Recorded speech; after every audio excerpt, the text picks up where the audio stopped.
mean, it's done. Yeah. And all you do is give us credibility when you attack us. We only got a minute or two left. I want to get you back up soon about this. What do you make of the NSA now in court admitting they're spying on all communications real time illegally? Well, there were a lot of whistleblowers came to me before Obama started, bringing charges against people that talk to the press. But I was told this years ago that NSA was doing vacuum cleaner sweeps of communications, not for any sort of plausible or a criminal predicate, but just to surf the ether, trying to find what people are thinking, what their politics are, and put them obviously in databases that are labeled, as threats. And this is what's going on. And they're building this huge facility in Utah where they're going to maintain all this data. And you worked there. I mean, this is super, super creepy and totally illegal. And now Chertoff in Denver said we need the NSA to spy on everybody. That's the answer because of the shootings. Very disgusting. Absolutely. And, there's a long history of NSA using dupes like Robert Morris Jr. in '88 at Cornell, who released the Internet Worm program. His father was the chief scientist for NSA when that happened. And, of course, now that kind of thing is used in cyber warfare strategy on a daily basis. Well, it's just like our government with Israel released Stuxnet, and now they're using it as the excuse to try to take over the web and take our freedom on the web. It's ridiculous. Absolutely. And, again, it's there is no check and balance. The Congress is not doing its job at maintaining supervision over these wacky agencies.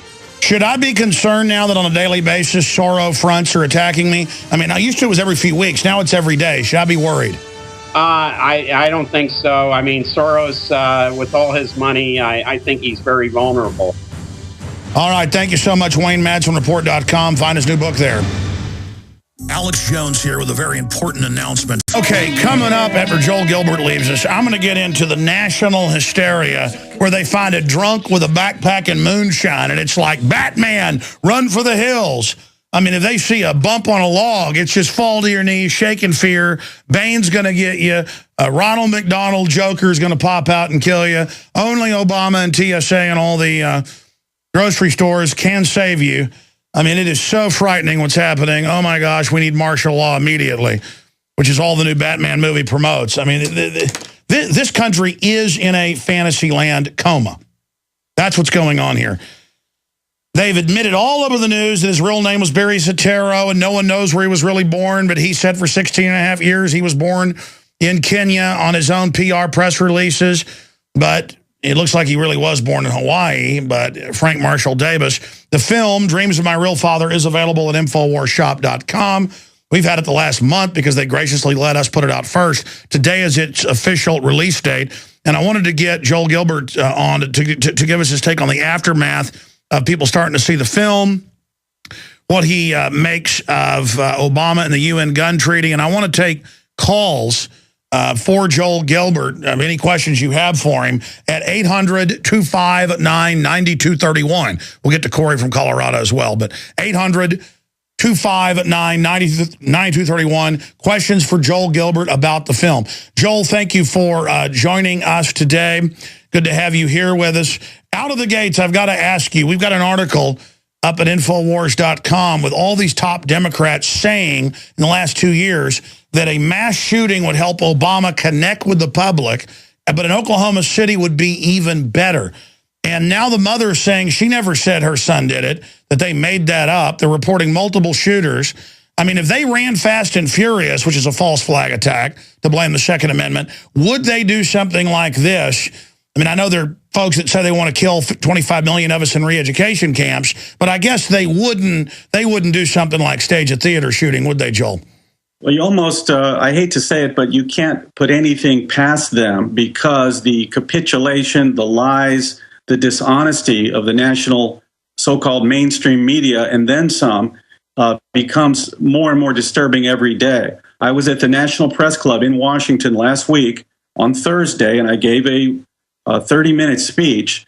And the first thing I said was, any journalist in this building, in the National Press Club, all they have to do is come down and watch the excerpts from my film, Dreams from My Real Father, and they can win a Pulitzer Prize. All you've got to do is talk about the evidence that Obama sold himself to America as the multicultural ideal, a man who stood above politics. That was the story, because his father was a goat herder from Kenya, and he would bring people together. And as a result, people perceived him as a nice man and with an inspiring family story. And the national media went with that.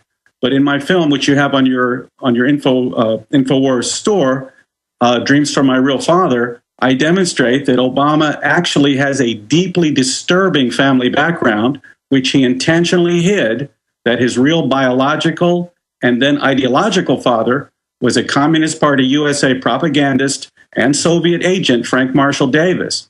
Now, while voters will overlook some fudging by politicians to create a false background and promote it to hide an agenda irreconcilable with American values, is totally unacceptable. And the only reason he's able to get away with it is because the media will not tell the truth. So don't trust him with anything. That's what I say. And now they're having to admit that, okay, his dad wasn't tortured by the British in Kenya. It wasn't even his dad. They're having to admit that a lot of these photos are photoshopped and things. I mean, who is this guy? I mean, I agree, Frank Marshall Davis, he talks about him like he's his dad. He hung out with him as a kid a lot. Grandpa brought him over. There was some weird thing between them. Obama says, you know, his grandfather, it's some unspoken thing with him and Frank Marshall Davis. His mother there posing on the couch naked, and then you see Davis in other photos on that couch. He was a secret pornographer, publisher of, you know, all these porno things. I mean, it's just so seedy and so weird. But and then it's the only plausible story. The film is Bombshell, and it's available right now at InfoWarsShop.com. We're going to get the aftermath of this and your phone call straight ahead. Alex Jones back live here. Director Joel Gilbert joins us. Joel just began to investigate Obama himself and ran into this information, and it turned out separately other investigators had actually talked about this 3 years ago, and it had been on national news. Joel separately discovered people talked about Frank Marshall Davis being his father. Let me tell you, the voice, everything, spitting image. He writes about him almost more than his mother in his book. You've got to see the film Dreams of My Real Father, available at InfoWarsShop.com or Infowars.com or PrisonPlanet.com will get you there. Because when I was first told about this, I don't know, like 3 months ago by Dr. Corsi, because, you know, Corsi's just like, we don't know who he is. We know the official story is not true. I was like, okay, well, yeah, let me see the film. So I got one early. And I was like, wow, this is really convincing. This really makes sense. I'd say I'm about 95% convinced by the film. Everybody I know that sees it just says, oh, my gosh. I mean, you got to see it, all the comparisons, the photos. They visit the house where Frank Marshall Davis lived, where Obama went every week. I mean, this is his daddy. And then you understand why his wife said he was born in Kenya in multiple speeches even 4 years ago. There's video of that. Just pull up. Michelle Obama says, you know, he was born in Kenya. And it's put out in all his literature and all of his PR things. You know, hundreds of publications. And we're like, hey, you say you're born in Kenya. We know these birth certificates are fake.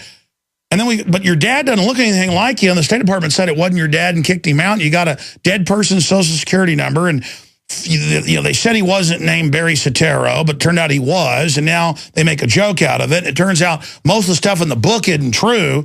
And then you got all these weird CIA people.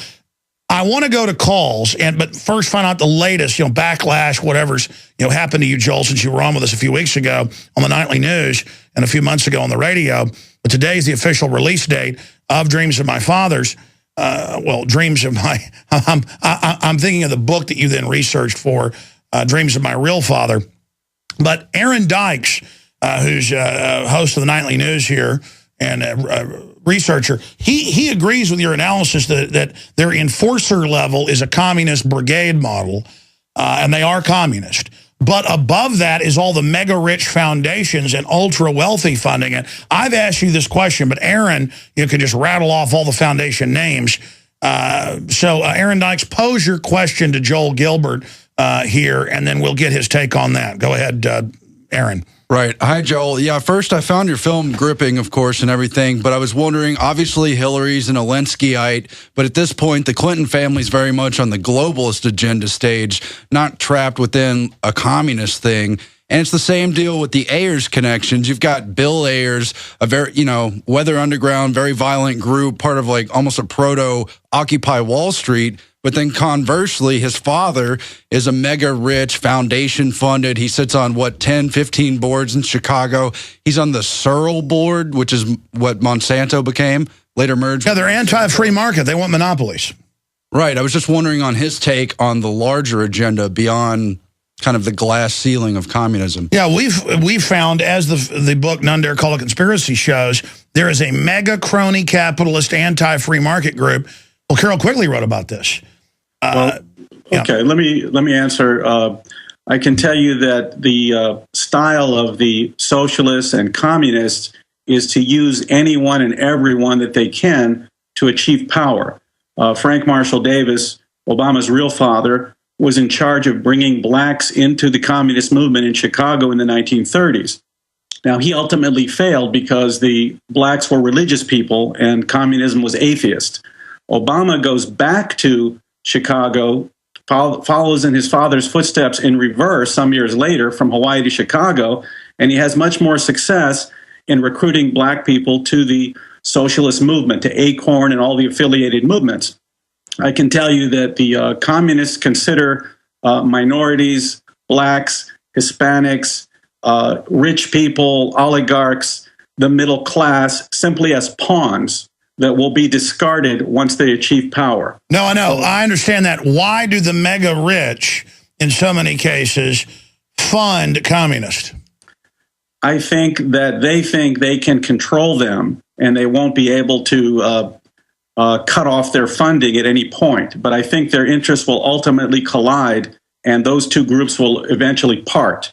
And I even have new information on Obama that we came out with just last week. I think we sent it in, that we actually discovered on Obama's own Facebook page. He has a picture of him at 12 years old with his mother, grandfather, and half-sister, and we see the hand of Frank Marshall Davis, a black man's hand attached to Ann Dunham.